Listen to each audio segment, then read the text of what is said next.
എന്നിട്ട് ഒരുപാട് തെളിവുകൾ അവനെ നഷ്ടപ്പെടുത്തിയിട്ടുണ്ടായിരുന്നു. അതൊന്നും പോലീസിന് കണ്ടെടുക്കാൻ പറ്റിയില്ല. അതുകൊണ്ട് മാത്രമാണ് ഇപ്പൊ കേസിന് തെളിവില്ലെന്ന് പറഞ്ഞുകൊണ്ട് എന്ത് കാരണം കൊണ്ടാണ് ഇപ്പൊ തെളിവ് കേസ് വെറുതെ വിട്ടിരിക്കുന്നത് അറിയത്തില്ല. അപ്പീലിന് ഞാൻ പോകാത്തായിരുന്നില്ല. ഇനി അവനെ വെറുതെ വിട്ടില്ല, ഞങ്ങൾ കൈകാര്യം ചെയ്തു, ഞങ്ങളുടെ വീട്ടുകാർ കൈകാര്യം ചെയ്തു. ഈ കേസേ വേണ്ട, കേസിന് ഞാൻ പോകത്തില്ല. അല്ലെങ്കിൽ ഞങ്ങളെ കൂടി പറ്റിയില്ലെങ്കിൽ എന്നെ കുറ്റക്കാരനാക്കിയത് ഈ കോടതിയാ. കുറ്റക്കാരനാക്കാൻ പോകുന്നു. അവനെ കിട്ടിയില്ലെങ്കിൽ അവന്റെ വീട്ടിൽ ആരെങ്കിലും തീർക്കും.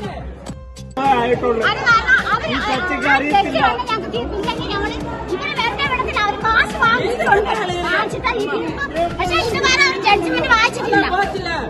ഒരുപാട് വിഷമമുണ്ട്. ഞങ്ങൾക്ക് ഇങ്ങനെ ഒരു വിധി ഉണ്ടായതിൽ ഒരുപാട് പറഞ്ഞാൽ ഞങ്ങളുടെ കുഞ്ഞിന് നീതി കിട്ടിയില്ല. അവൻ പറഞ്ഞ് സമ്മതിച്ചതിന് ശേഷം എഴുതി തയ്യാറാക്കിയ കേസാണിത്. പിന്നെ എങ്ങനെ വരുന്ന പോകും? ജഡ്ജി മനസ്സിലാക്കിയില്ലെന്നാണ്. നമസ്കാരം, സ്പോട്ട് ലൈവിലേക്ക് സ്വാഗതം. ഒരച്ഛന്റെയും അമ്മയുടെയും ചങ്ക് പൊട്ടിയുള്ള വാക്കുകളാണ് ഇപ്പോൾ നമ്മൾ കേട്ടത്. ഇടുക്കി വണ്ടിപ്പെരിയാറിൽ 6 വയസ്സുകാരിയെ പീഡിപ്പിച്ച് കൊലപ്പെടുത്തിയ ശേഷം കെട്ടിത്തൂക്കിയ കേസിൽ പ്രതിയെ കോടതി വെറുതെ വിട്ടതിന് പിന്നാലെ കോടതിക്ക് പുറത്തു നടന്ന നാടകീയ രംഗങ്ങളാണിത്. 14 വർഷത്തെ കാത്തിരിപ്പിന് ശേഷം ഉണ്ടായ കുഞ്ഞിന്റെ വിയോഗത്തെക്കാൾ ആ അച്ഛനെയും അമ്മയും വേദനിപ്പിക്കുന്നതാണ് കോടതി വിധി. കൊലപാതകവും ബലാത്സംഗവും അടക്കമുള്ള കുറ്റങ്ങൾ തെളിയിക്കാൻ പ്രോസിക്യൂഷന് കഴിഞ്ഞില്ലെന്ന് കട്ടപ്പന അതിവേഗ സ്പെഷ്യൽ കോടതി വ്യക്തമാക്കി. ഈ വിഷയമാണ് സ്പോട്ട് ലൈവ് എന്ന് പരിശോധിക്കുന്നത്. വിശദാംശങ്ങളുമായി TG സജിത്ത് ചേരുന്നുണ്ട്. സജിത്ത്, ആലുവയിൽ 6 വയസ്സുകാരിയെ പീഡിപ്പിച്ച് കൊലപ്പെടുത്തി കേസില് പ്രതിക്ക് തൂക്കുകയർ വിധിച്ചിട്ട് ഇപ്പോൾ 1 മാസം പിന്നിടുകയാണ്. സമാനമായ ഒരു ശിക്ഷാവിധിയാണ് ഇന്ന് കേരളം പ്രതീക്ഷിച്ചത്. പക്ഷേ ഈ വണ്ടിപ്പെരിയാർ കേസില് എവിടെയാണ് പിഴച്ചത്? പ്രോസിക്യൂഷന് അടിമുടി പിഴവുകളാണ് ഈ കേസിൽ സംഭവിച്ചിരിക്കുന്നത് എന്നതാണ് കോടതിയുടെ വിധിയിൽ നിന്നും പുറത്തു വരുമ്പോൾ വ്യക്തമാവുന്ന കാര്യം. ടോം, ഇതിൽ കോടതി വിധിന്യായം ഉത്തരവ് അതിൻ്റെ കോപ്പി ലഭ്യമാവേണ്ടതുണ്ട്. കാരണം കോടതി ഏതു തരത്തിലാണ് ഈ കുറ്റം തെളിയിക്കാനായില്ല എന്ന വിലയിരുത്തലിലേക്ക് എത്തിയത് എന്ന കാര്യം. 2-3 കാര്യങ്ങൾ നമുക്കത് പ്രത്യേകം പരാമർശിക്കാം. ഒന്ന്, ഈ കേസിൽ ഈ കുട്ടി പീഡിപ്പിക്കപ്പെട്ടിരുന്നു, ഇത് കൊലപാതകമാണ്. അത് പ്രോസിക്യൂഷന്റെ ആ വാദം കോടതിയും ശരിവെക്കുന്നു. പക്ഷേ കണ്ടെത്തിയ ആളല്ല പ്രതി എന്ന വാദത്തിലേക്ക് എന്ന നിലപാടിലേക്ക് കോടതി എത്തുന്നു. ഇതിൽ പ്രോസിക്യൂഷൻ കൃത്യമായ വാദമുഖങ്ങൾ നിരത്തിയിരുന്നു. പ്രതിയുടെ കുറ്റസമ്മത മൊഴി ഉണ്ടായിരുന്നു, മറ്റ് സാഹചര്യ തെളിവുകൾ ഉണ്ടായിരുന്നു. ഇങ്ങനെ കുറേ ന്യായങ്ങളും കണ്ടെത്തലുകളും കോടതിക്ക് മുന്നിൽ കൊണ്ടുവന്നപ്പോൾ നല്ല കോൺഫിഡൻസിലായിരുന്നു പ്രോസിക്യൂഷൻ. തങ്ങളുടെ വാദങ്ങളൊക്കെ അംഗീകരിക്കപ്പെട്ടു, പ്രതിയെ പെട്ടെന്ന് തന്നെ കണ്ടെത്താൻ കഴിഞ്ഞു തുടങ്ങിയ വാദങ്ങളിലുമായി പോയി. കാരണം ആദ്യം കുട്ടി ഷാൾ കഴുത്തിൽ കുറുകി മരിച്ചു എന്നതായിരുന്നു നിഗമനം. അതിൽ നിന്ന് പിന്നീട് 3-ാം വയസ്സ് മുതൽ ഈ കുട്ടി പീഡിപ്പിക്കപ്പെട്ടിരുന്നു. അതിന് ഏറ്റവും ഒടുവിൽ പീഡനത്തിന് ശേഷം കുട്ടിയെ കഴുത്തിൽ തൂക്കി കൊല്ലുകയായിരുന്നു എന്ന കണ്ടെത്തലിലേക്ക് പോലീസ് എത്തുകയും ആ അന്വേഷണത്തിനൊടുവിൽ ഈ പ്രതിയെ കസ്റ്റഡിയിലെടുക്കുകയും അങ്ങനെയെന്ന് പോലീസിന് കയ്യടി കിട്ടിയ ആദ്യ ദിവസങ്ങളായിരുന്നു. അതിനൊടുവിലാണ് ഈ കുറ്റപത്രം നൽകലും പിന്നീട് ഈ കേസിന് ഇങ്ങനത്തെ ഒരു അവസ്ഥ ഉണ്ടാവുകയും ചെയ്തത്. സ്വാഭാവികമായും പ്രോസിക്യൂഷൻ ഒരു ഘട്ടം കഴിഞ്ഞപ്പോൾ കൃത്യമായ പിഴവുകൾ പറ്റി എന്നതാണ് വ്യക്തം. ഇവിടെ സംഭവിച്ചത് ഈ കുടുംബത്തിൻ്റെ നീതി നിഷേധമാണ് സംഭവിച്ചിരിക്കുന്നത്. തങ്ങളുടെ മകൾ പീഡിപ്പിക്കപ്പെട്ടു, അത് കൊലപാതകമാണോ എന്ന് കോടതി പറയുമ്പോഴും ഈ കുറ്റവാളിയെ കണ്ടെത്താൻ അല്ലെങ്കിൽ നിലവിൽ കണ്ടെത്തിയ കുറ്റവാളി പ്രതിയല്ല എന്ന നിഗമനത്തിലേക്ക് കോടതി എത്തുമ്പോൾ സംഭവിക്കുന്നത് കുടുംബത്തിൻ്റെ നീതി നിഷേധമാണ്. അതിന് സ്വാഭാവികമായും ഉത്തരവാദി നമ്മുടെ അന്വേഷണ സംവിധാനങ്ങൾക്കാണ്, പ്രോസിക്യൂഷനാണ്. അതുകൊണ്ട് പ്രോസിക്യൂഷന് പറ്റിയ അടിമുടി പിഴവുകൾ പറ്റിയിട്ടുണ്ട്. ഒന്ന്, കോടതി കണ്ടെത്തിയ വാദം ഈ വേണ്ടത്ര തെളിവുകൾ ഹാജരാക്കാൻ പ്രോസിക്യൂഷന് കഴിഞ്ഞിട്ടില്ല എന്നതാണ്. പ്രോസിക്യൂഷൻ ഇതുവരെയും ഈ വിഷയത്തിൽ കൃത്യമായ ഒരു വിശദീകരണം ഇതുവരെയും നടത്തിയിട്ടില്ല. പ്രതിഭാഗത്തിൻ്റെയൊക്കെ വാദവും അവരുടെ മാധ്യമങ്ങളുടെ പ്രതികരണമാണ് നമ്മൾ ഇതുവരെ കണ്ടത്. എന്തായാലും അപ്പീലിലേക്ക് അവർ പോകുമെന്ന് വ്യക്തമാണ്. പക്ഷേ പ്രോസിക്യൂഷന് സംഭവിച്ച പിഴവുകൾ ഒരുപക്ഷെ നമ്മുടെ അന്വേഷണ ചരിത്രത്തിൽ, കുറ്റാന്വേഷണ ചരിത്രത്തിൽ ഒന്നുകൂടി ഇഴകീറി പരിശോധിക്കാനുള്ള ഒരു കേസായി ഈ വണ്ടിപ്പെരിയാർ കേസ് മാറും. അങ്ങനത്തെ തർക്കമില്ല. എന്തായാലും പ്രോസിക്യൂഷൻ അടിമുടി ഇക്കാര്യത്തിൽ പിഴവ് പറ്റിയിട്ടുണ്ട്.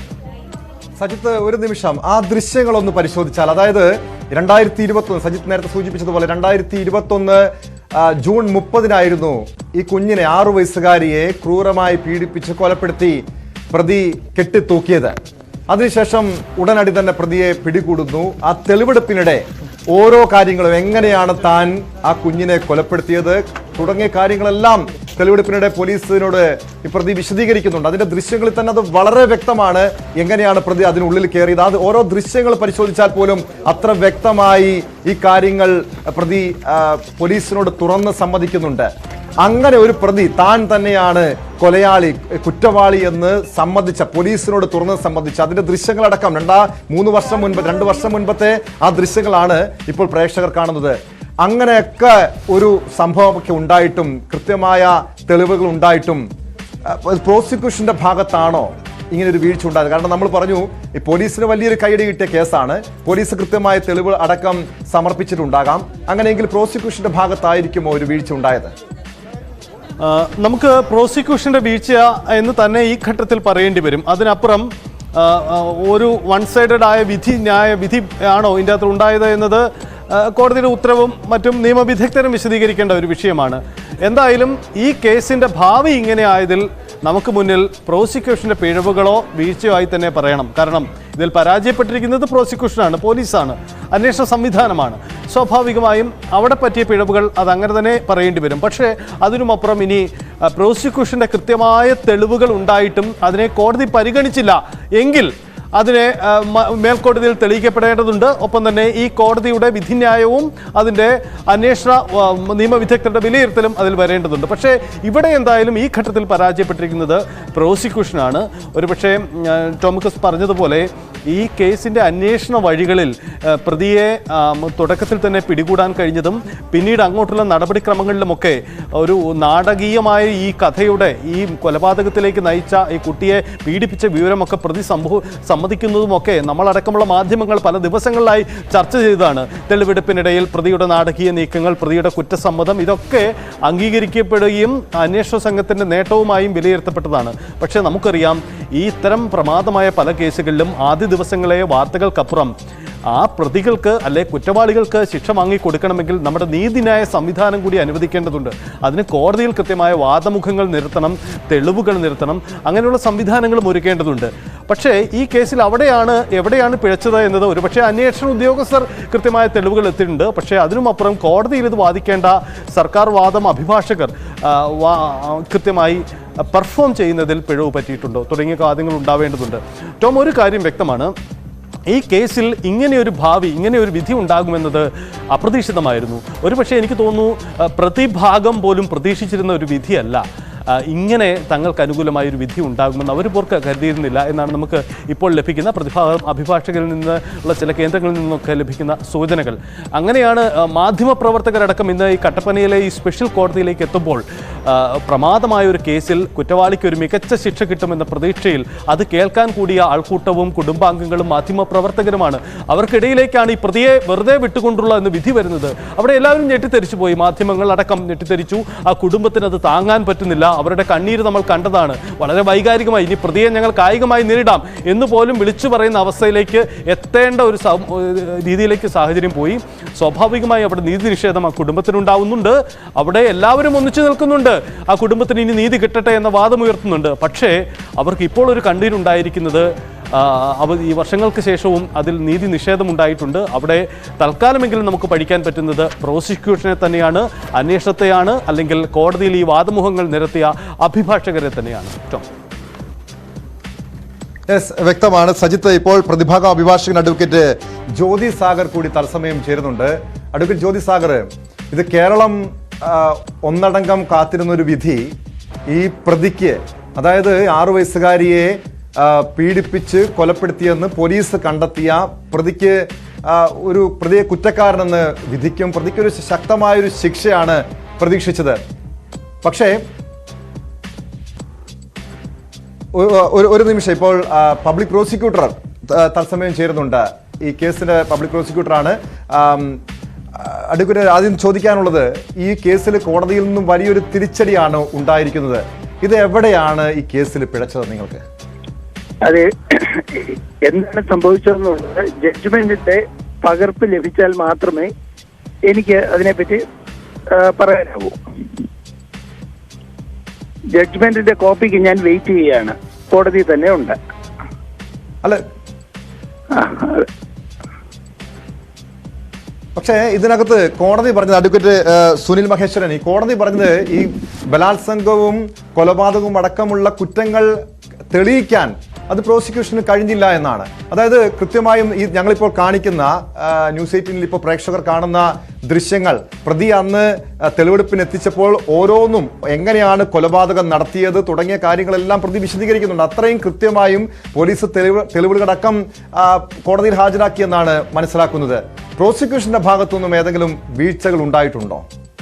പ്രോസിക്യൂഷൻ പോലീസ് ഹാജരാക്കിയ എല്ലാ തെളിവുകളും കോടതിയിൽ ഹാജരാക്കുകയും സാക്ഷികളെ വിസ്തരിക്കുകയും പ്രതി കുറ്റവാളിയാണെന്നുള്ളത് ബോധ്യപ്പെടുത്താൻ ഉള്ള എല്ലാ ശ്രമങ്ങളും നടത്തിയിരുന്നു. ഇപ്പോൾ കോടതിയുടെ ഒരു കാഴ്ചപ്പാട് പ്രതി നിരപരാധിയാണെന്നുള്ളതാണ്. ഈ ശിക്ഷാവിധിയുടെ ഒരു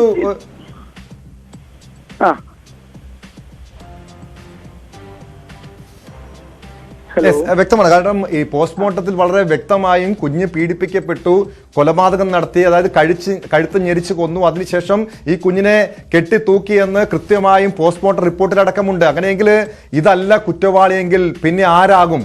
ആ ഒരു ചോദ്യത്തിനു കൂടി ഉത്തരം ലഭിക്കേണ്ടതല്ലേ?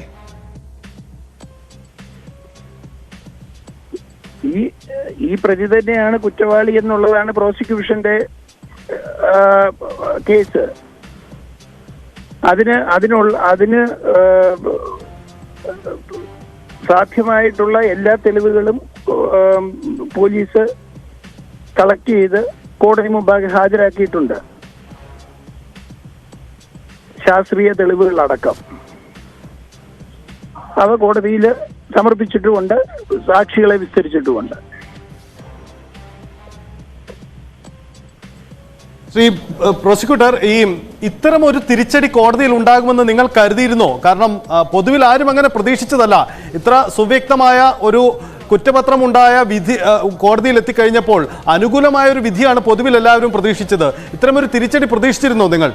ഒരു കേസിന്റെയും വിധി ആർക്കും പ്രെഡിക്റ്റ് ചെയ്യാനാവാത്ത ഒരു കാലത്താണ് നമ്മളിപ്പം ജീവിക്കുന്നത്. ഒരു കേസിന്റെയും വിധി ആർക്കും പ്രെഡിക്റ്റ് ചെയ്യാൻ പറ്റില്ല. അതുകൊണ്ട് തിരിച്ചടി പ്രതീക്ഷിച്ചിരുന്നോ എന്ന് ചോദിച്ചാൽ അതിനെനിക്ക് ഉത്തരം പറയാനാവില്ല. കാര്യം പ്രോസിക്യൂഷന് ചെയ്യാവുന്ന കാര്യങ്ങളെല്ലാം ഭംഗിയായിട്ട് കോടതി മുമ്പാകെ ചെയ്തിട്ടുണ്ട്. ഈ കോടതിയുടെ കാഴ്ചപ്പാട് മറ്റൊരു രീതിയിലായി പോയി. അതിന് കോടതി ഏത് രീതിയിലാണ് ആ എവിഡൻസ് അപ്രീഷിയേറ്റ് ചെയ്തതെന്നുള്ളത് ജഡ്ജ്മെന്റ് കണ്ടാൽ മനസ്സിലാവും. ശരി, ഈ കുടുംബാംഗങ്ങളുടെ പ്രതികരണം കേട്ടു. ഒരു വനിത ജഡ്ജ് തന്നെ വിധിച്ച ഒരു വിധിയാണ്. അവർ ഒരു വനിതയല്ലേ എന്ന ചോദ്യമൊക്കെ അവരിങ്ങനെ ചോദിക്കുന്നുണ്ട്. ഒരു പക്ഷേ വൈകാരികമാവാം. കോടതിക്ക് മുന്നിൽ നിയമവുമാണ്, അവിടെ തെളിവുകളുമൊക്കെയാണ് അടിസ്ഥാനം. പക്ഷേ കോടതി യഥാർത്ഥത്തിൽ പരിഗണിക്കേണ്ട ചില വിഷയങ്ങൾ പരിഗണിക്കാതെ പോയോ എന്ന സംശയം പൊതുസമൂഹത്തിൽ ഉയരുന്നുണ്ട്.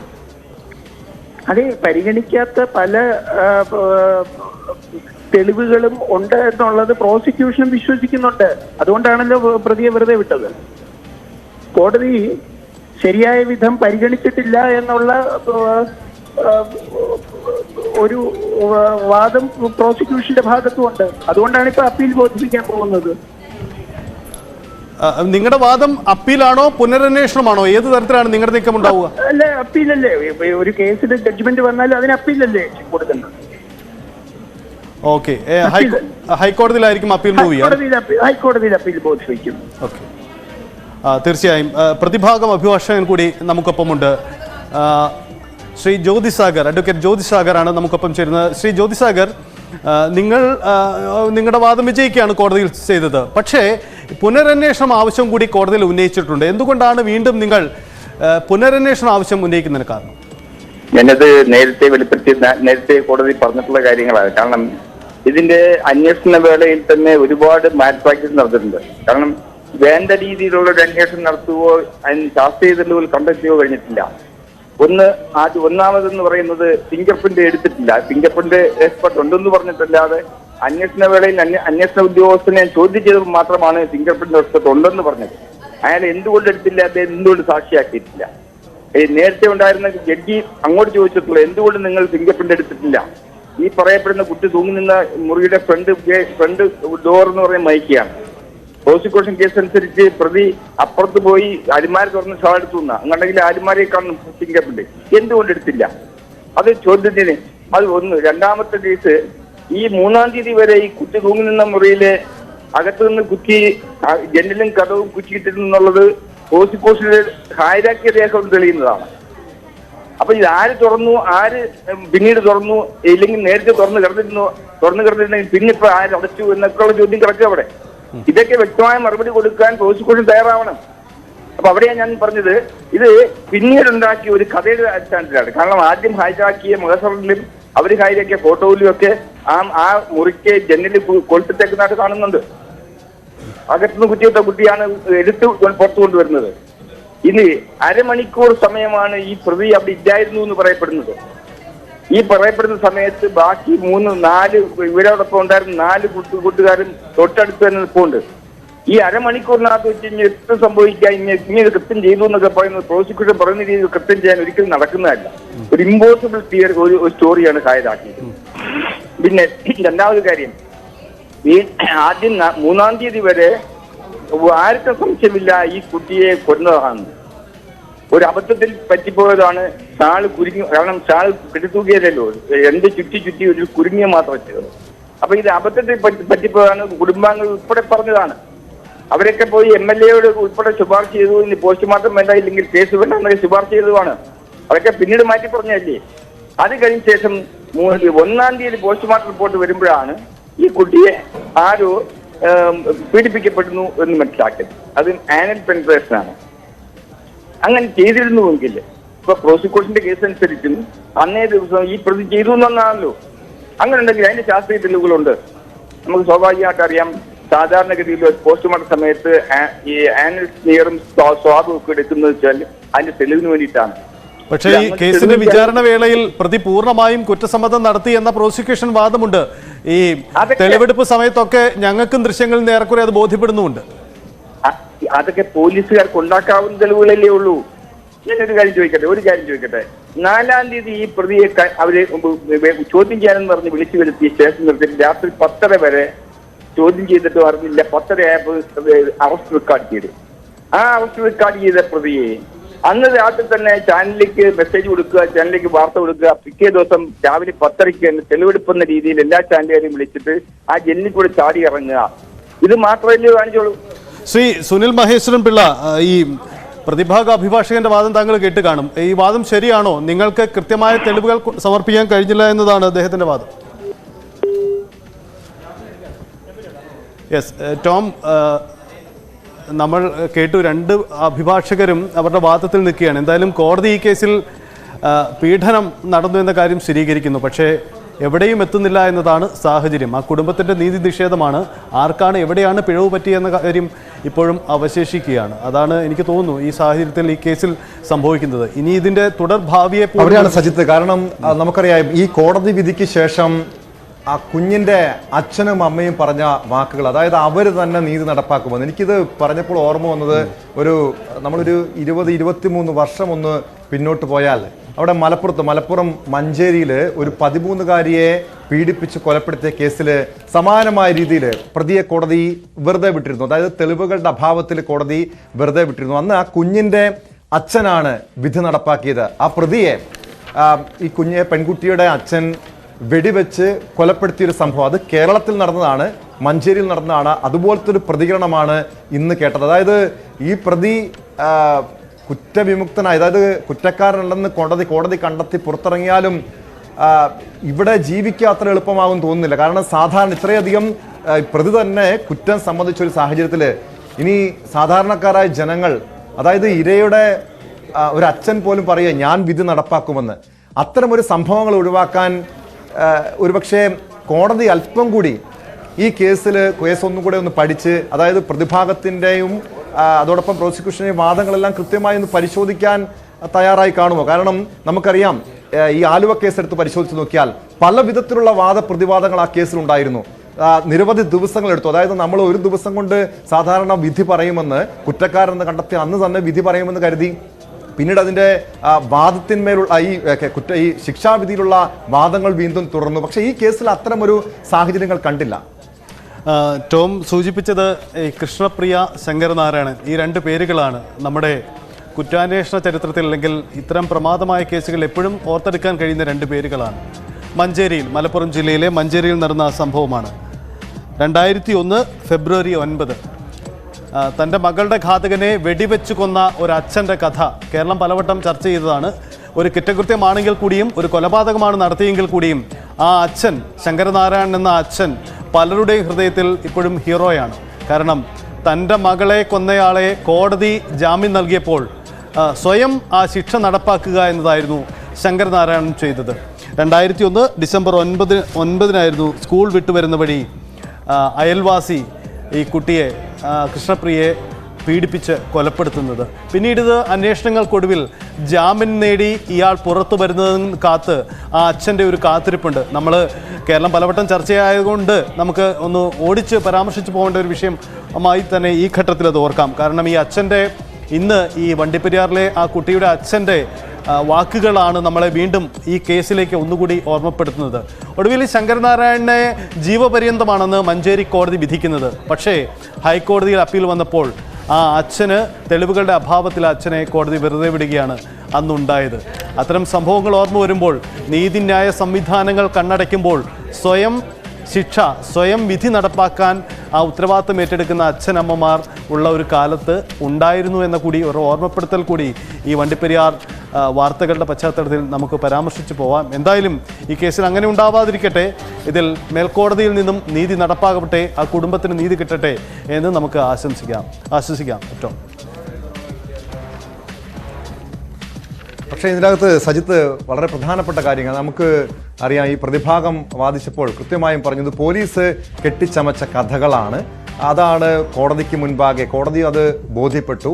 അതുകൊണ്ടാണ് ഈ കേസിൽ തിരിച്ചടി ഉണ്ടായതെന്ന്, അതായത് പ്രോസിക്യൂഷൻ തിരിച്ചടി ഉണ്ടായതെന്ന്. പ്രോസിക്യൂഷൻ പക്ഷെ പറയുന്നു പോലീസ് എല്ലാ തെളിവുകളും കൃത്യമായി നിരത്തി, പ്രോസിക്യൂഷനും എല്ലാ തെളിവുകളും കോടതിയിൽ ഹാജരാക്കാൻ കഴിഞ്ഞു എന്നൊക്കെ അവർ അവകാശവാദം ഉന്നയിക്കുന്നുണ്ട്. ഇനി സ്വാഭാവികമായും ഇനി പ്രോസിക്യൂഷനെ സംബന്ധിച്ച് മേൽക്കോടതിയെ സമീപിക്കാനുള്ള ഒരു സാഹചര്യമുണ്ട്, അതിനുള്ള അവസരമുണ്ട്.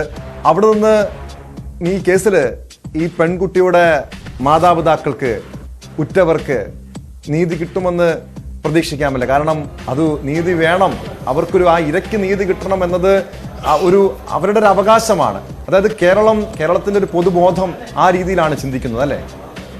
തീർച്ചയായും കേരളത്തിൻ്റെ പൊതുബോധം ഈ വാർത്തയ്ക്ക് വന്നതിന് ശേഷം എല്ലാവരും ഒന്നിച്ച് ആ കുടുംബത്തിന് നീതി ലഭ്യമാവണം, അതിൽ ഒന്നിച്ചു നിൽക്കണം എന്ന വാദത്തിലേക്ക് വരുന്നു. പക്ഷേ ഒരു ആശങ്ക അല്ലെ ഒരു സംശയം ഉണ്ടാവുന്നത് ഈ കേസിൻ്റെ ആദ്യ ട്രയലിൽ ഇപ്പോഴുണ്ടായിരിക്കുന്ന വിധി ഇനി ഇതിൻ്റെ ഭാവിയിലേക്ക് തുടർ കോടതികളിൽ, മേൽക്കോടതികളിൽ ഇത് പരാമർശിക്കപ്പെടുമ്പോൾ, കേസ് എത്തുമ്പോൾ അതിനെ സ്വാധീനിക്കുമോ എന്ന ചോദ്യമാണ്.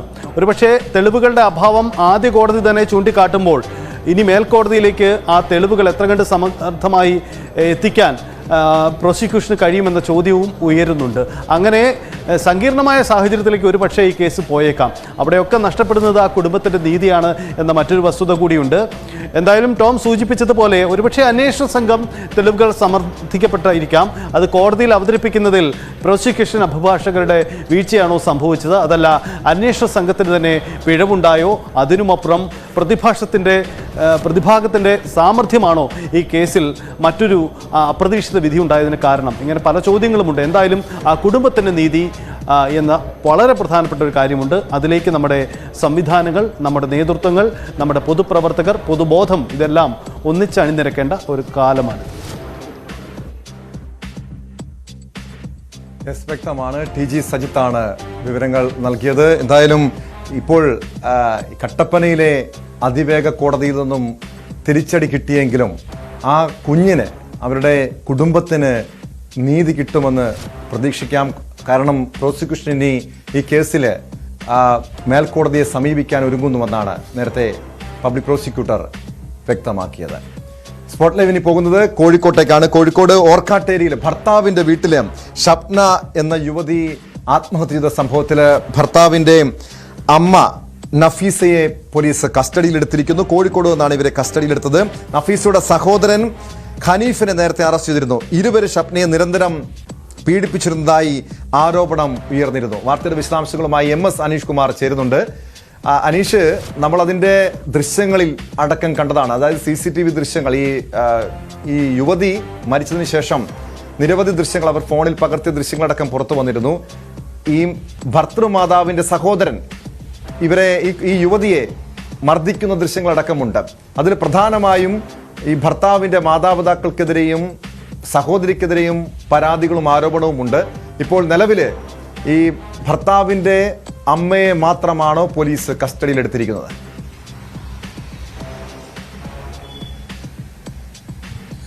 നിലവിൽ ഇന്ന് ആണ് അമ്മയെ കസ്റ്റഡിയിലെടുത്തതിനു ശേഷം വിശദമായി ചോദ്യം ചെയ്യൽ പൂർത്തിയാക്കി നബീസയുടെ അറസ്റ്റ് രേഖപ്പെടുത്തുകയും ചെയ്തിരിക്കുന്നു. ഇതോടെ കേസിൽ അറസ്റ്റിലായ ആളുകളുടെ എണ്ണം 2ആയി മാറിയിരിക്കുന്നു. നേരത്തെ ഈ അറസ്റ്റിലായ നബീസയുടെ സഹോദരൻ, അതായത് ഈ മരിച്ച ഷബ്നയുടെ ഭർത്താവിന്റെ മാതൃ സഹോദരനായ ഖനീഫയെ അറസ്റ്റ് ചെയ്തിരുന്നു.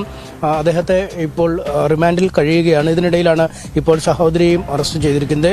ഈ കേസുമായി ബന്ധപ്പെട്ട് ഷബ്നയ്ക്കെതിരെ ഏറ്റവും കൂടുതൽ ക്രൂരതകൾ അല്ലെങ്കിൽ പീഡനങ്ങൾ നടത്തിയത് ഈ അമ്മായിയമ്മയും ഈ അമ്മാവനും ചേർന്ന് ആണ് എന്ന വിവരങ്ങൾ തന്നെയാണ് പുറത്തു വന്നത്.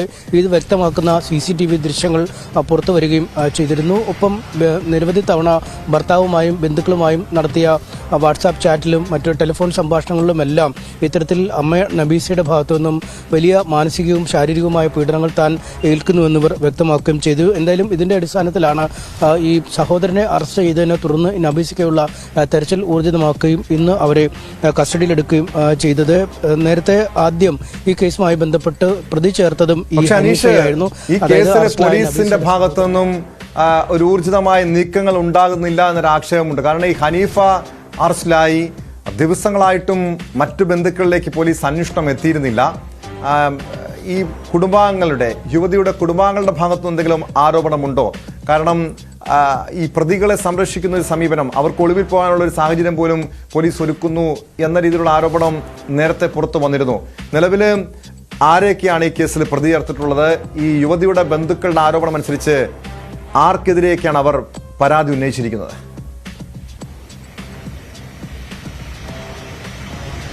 ടോമോ, യുവതിയുടെ മരണത്തിന് പിന്നാലെ വലിയ ഗൗരവത്തിലുള്ളൊരു അന്വേഷണം പോലീസിന്റെ ഭാഗത്തു നിന്നും ആദ്യഘട്ടത്തിൽ ഉണ്ടായില്ല എന്നാണ് നാട്ടുകാരും ഈ മരിച്ച യുവതിയുടെ ബന്ധുക്കളുമൊക്കെ പറയുന്നത്. ഈ CCTV ദൃശ്യങ്ങളടക്കം പുറത്തു വന്നതോടുകൂടിയാണ് ആ കേസിൽ കുറച്ചുകൂടി ഊർജിതമായൊരു നടപടിക്ക് പോലീസ് തയ്യാറായത്. ആ ഘട്ടത്തിലും ഈ ദൃശ്യങ്ങളുടെ അടിസ്ഥാനത്തിൽ ഖനീഫയെ മാത്രം, മരിച്ച ഷബ്നയുടെ ഭർത്താവിന്റെ അമ്മാവനായ ഖനീഫയെ മാത്രമാണ് പ്രതി ചേർക്കാൻ തയ്യാറാവുകയും ചെയ്തത്. ഇതേ തുടർന്ന് വലിയ ജനകീയ പ്രതിഷേധം ശക്തമായി കുടുംബത്തിന്റെ ഭാഗത്തു നിന്നും എതിർപ്പുയർന്നു. ഇതിന്റെ അടിസ്ഥാനത്തിൽ ഭർതൃപിതാവായ മഹദൂദ് ഹാജി, ഭാര്യ നബീസ, സഹോദരി ഹഫ്സത്ത് എന്നിവരെ പ്രതി ചേർത്ത്, അതായത് ഈ കേസുമായി ബന്ധപ്പെട്ട ഈ മരിച്ച ഷബ്നയുടെ കുടുംബം ആരോപണം ഉന്നയിച്ചിരുന്ന ഭർത്താവിന്റെ പിതാവ്, മാതാവ്, സഹോദരി, അമ്മാവൻ എന്നിവരെയൊക്കെ പ്രതി ചേർക്കാൻ തയ്യാറായിട്ടുണ്ട്. ഇതിൽ ആദ്യം തന്നെ വലിയ എതിർപ്പ് പ്രകടമായ സാഹചര്യത്തിൽ അമ്മാവനെ കസ്റ്റഡി എടുത്തിരുന്നു. ഇതിനുശേഷമാണ് ഇപ്പോൾ ആ അവരുടെ സഹോദരിയും ഈ ഭാര്യ മാതാവിനെയും കസ്റ്റഡി എടുത്തിരിക്കുന്നത്. ഇനിയും ഈ കേസിൽ ഏറ്റവും അധികം ആരോപണ വിധേയരായി നിൽക്കുന്നത് 2 പേർ, ഈ ഭർത്താവിന്റെ അച്ഛനും അനീഷ് കുമാറാണ് വിവരങ്ങൾ നൽകിയത്. കോഴിക്കോട് ഓർക്കാട്ടേരിയില് ഷബ്ന എന്ന യുവതി ഭർത്തൃവീട്ടിൽ തൂങ്ങി മരിച്ച സംഭവത്തിലാണ് ഭർത്തൃമാതാവ് നഫീസയെ പോലീസ് കസ്റ്റഡിയിലെടുത്തിരിക്കുന്നത്. ഇവരിപ്പോൾ ചോദ്യം ചെയ്യുകയാണ്. കേസിൽ കൂടുതൽ കുടുംബാംഗങ്ങൾക്ക്, ഭർത്താവിന്റെ മറ്റു ബന്ധുക്കൾക്കും പങ്കുണ്ടെന്ന ആരോപണമാണ് യുവതിയുടെ ബന്ധുക്കൾ ഉന്നയിക്കുന്നത്. സ്പോട്ട് ലൈവ് പൂർണ്ണമാകുന്നു. നമസ്കാരം.